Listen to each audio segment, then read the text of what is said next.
করার জন্য।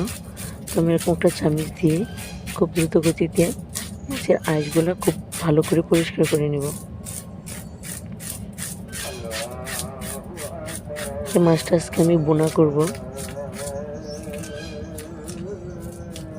তার জন্য খুব ভালো করে পরিষ্কার করে নিচ্ছি।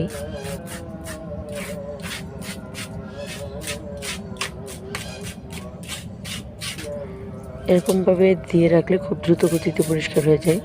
এক সাইড পরিষ্কার হয়ে গেছে, আরেক সাইডটা আমি উঠিয়ে নিচ্ছি।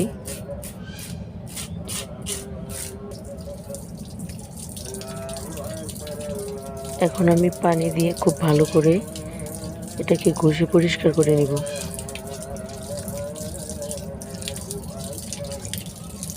যেহেতু অনেক বড় একটা মাছ, তাই আমি মাছটা কাটার আগেই খুব ভালো করে পরিষ্কার করে ধুয়ে নেব।